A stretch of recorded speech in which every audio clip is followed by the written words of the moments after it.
Dear friends and fellow aviators, welcome back to my YouTube channel. Today I am going to talk about the 4 stages and types of pilot licenses and why, as a commercial pilot license holder, why am I not flying the big jet planes you see at the airport. So make sure to stay tuned.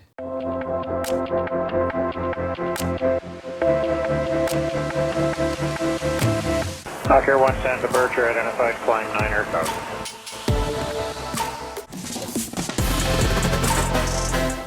Now before we start, I've got a little story for you guys to tell. Today I started going back cross-country flying again here in New Zealand. Cross-country is basically flying outside my base, which is Wanganui. So pretty much cross-country is like flying around New Zealand, and today I get to use my Avplan. And yeah, it was so good. Avplan definitely made everything a lot easier. So shout out to them, and I cannot wait to start filming in the aircraft, and so you guys can see what it's like and what I do in the aircraft when I go flying. Anyway, so first things first, every pilot, commercial pilot, airline pilot, agricultural pilot, any of them was once a student pilot. So a student pilot is pretty much someone who is training to become a professional pilot. At the flight school, to where I go, we have this ID, actually, as a matter of fact, that one. And this here is my student pilot license, or that was when I started, but now I already have my license. And this license basically, or a student pilot license, basically allows you to go and train with an instructor. However, after you've proven to the instructor that you are competent to take off and land the aircraft and do the straight and level, and pretty much you capable of doing a safe flight. That's just my Filipino accent coming out of me. If you're capable of doing those and you've showed to the instructor that you are competent, then with your student pilot license you can go flying solo. Now this is just in New Zealand. It could be different around the world, like Philippines per se. And however, with a student pilot license, you cannot go fly and take passenger with you. So that is pretty much the limitation. So you cannot go flying with passenger. However, you can go fly solo or with an instructor with your student pilot license. So that's pretty much student pilot licenses. Now the requirement to get there, there's a lot to actually go through, but I believe a class 2 medical. But here in New Zealand they've changed a few rules, but I don't want to get too deep into that. So that's student pilot license. Every pilot started from a student pilot license.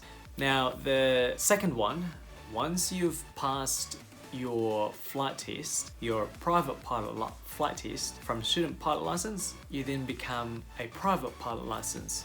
Now what is a private pilot license? Now a private pilot license allows you to fly solo or fly with a passenger.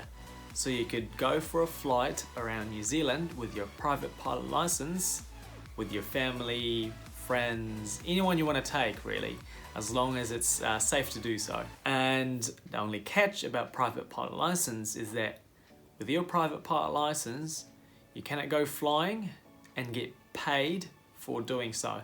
Let's say, for example, I'm a private pilot license, and then my friend asked me to go for a flight, let's say down south, and he told me, hey, take me for a flight down south and I'll pay you.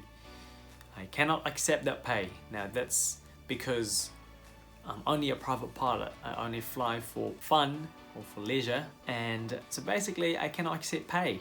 However, if me as a private pilot license flew with my friend and the cost of the flight was, let's say, $200, my friend and I can actually half the price of that. However, my friend cannot pay more than me. So let's say if it was 200, it has to be 100 for me and 100 for him. It cannot be more from him and less for me. Let's say 150 for him and 50 for me. However, it can be 100, 100, or 150 for me and 50 for him.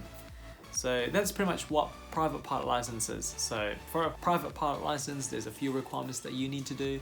and medical that you need to have as well. And obviously you have to pass the private pilot license flight test. Now the third one is the commercial pilot license, which what I have. Now the commercial pilot license, you can fly and practice the privileges of private pilot license. So what does that mean? So you can fly, go solo, take passenger, whoever you want to take, fly wherever, because you're a commercial pilot license holder. And the add-ons to commercial pilot license is that once you have your commercial pilot license, you can now accept pay. So let's say my friend asked me to fly him to down south and say, hey, fly me to South Island of New Zealand, I'll pay you 200 bucks. Then I can legally accept that pay because I am now commercial pilot license holder. So that is what commercial pilot license is. So it allows you to fly for hire and reward. So someone could hire you to fly them wherever, then they'll just pay you. There's a few limitations to this, but again, it's a lot to take in. And if you like, wherever you are in the world, basically you visit your Civil Aviation Authority, or for America, it's the Federal Aviation Authority, something like that.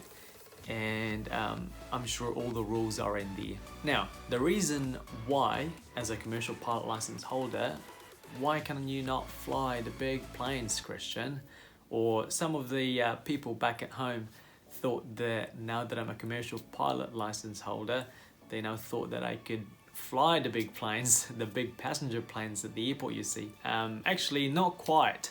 So the reason for that is because this is where the air transport pilot license comes in actually. Air transport pilot license is the license that allows you to fly the big jets or the big passenger plane you see at the airport. So that is the license. Now to get that license, you must have a commercial pilot license first, which what I have.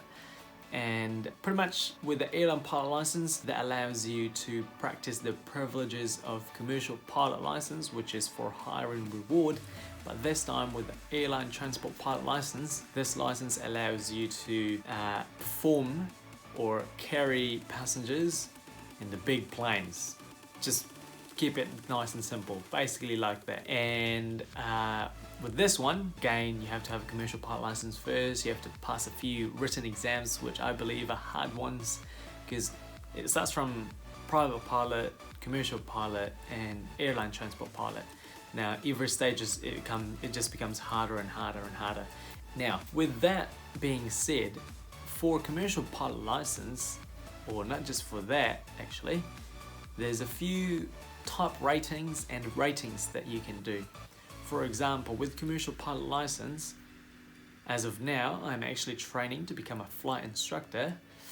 And to train to become a flight instructor, you must have a commercial pilot license first. And that's pretty much like one of the rules to becoming a flight instructor here in New Zealand. You have to have a CPL. Now, that was basically the 4 different stages and types of pilot licenses.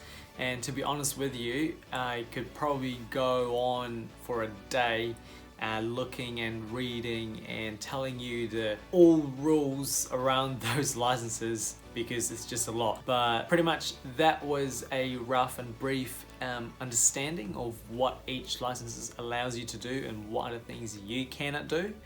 And in saying that, actually with your licenses, okay, so for example, I have a private pilot license. Now, I say I walk around to the airport and then saw a plane, tiny plane, let's just say a little plane, and let's just say it's a Cessna 152. Now, let's say I did my flight test in a Cessna 152, which is looking like that, and with that means, hey, I've got a private pilot license, can I fly your plane? He will probably be a bit sketched, but saying, oh yeah, you've got a private pilot license and you have a type rating in a Cessna 152, he might let you go fly. Legally, you're allowed to fly that plane, that type of plane. However, with your private pilot license, you can't just say, hey, I'm a private pilot, I'm a pilot, can I fly your plane? Actually, to be able to fly certain plane, you have to get a type rating first. So what a type rating is, it's pretty much a document saying or proving that you are competent to fly this certain plane. So with planes, it's different story. Every plane has different configuration. So just because I'm a pilot, that doesn't mean I can fly all sorts of plane. It's not that easy, which I wish it is, but unfortunately not. So with planes, you have to have a type rating first. And for example, for me, I could, with my license, I could fly only 3 different planes, and those are training planes. And just because I'm a commercial pilot license holder doesn't mean I can fly the big planes. I have to have a type rating first. I have to show to the examiner that I'm competent to fly the big beloved plane like there, and to pretty much fly it. And it doesn't come cheap and doesn't come easy either. So that is pretty much like the type rating, we call it. And so if, long story short, if a pilot with a private pilot license or a commercial pilot license wants to fly a certain plane or a different plane, that pilot needs to have an approval first, or needs to have a type rating competent skills approval first to be able to fly that certain plane. And another thing is, actually, for my commercial pilot license, I could also perform a few things. For example, I actually cannot go in the clouds and go fly in the clouds. So you might have seen big planes go through the cloud, whereas for me, legally and technically and actually, I still cannot go through the clouds or in the clouds because I am not instrument rated. So what an instrument rated means is pretty much a pilot who can fly through the clouds. Obviously, when you're in the clouds, you cannot see anything but white blob of clouds, and therefore you have to rely on the instrument in the aircraft, and that's what the instrument rating comes in. So if you're not instrument rated type of pilot, then you should probably not fly into clouds. So that was pretty much the type ratings and all sorts of other ratings. I could go all along about all the type ratings, the instrument ratings, aerobatic type ratings. There's also agricultural ratings. There's just heaps. I could probably go on about this for a day or two, but it's just a lot of information to take in, and I don't want to bore you guys with all the rules and things we follow. So I hope you liked the video. Make sure to hit the subscribe and like button, and make sure to share it with your friends, especially to our young aspiring pilots. And once again, mga katopa, I hope you liked the video. I'll see you again next time. See ya!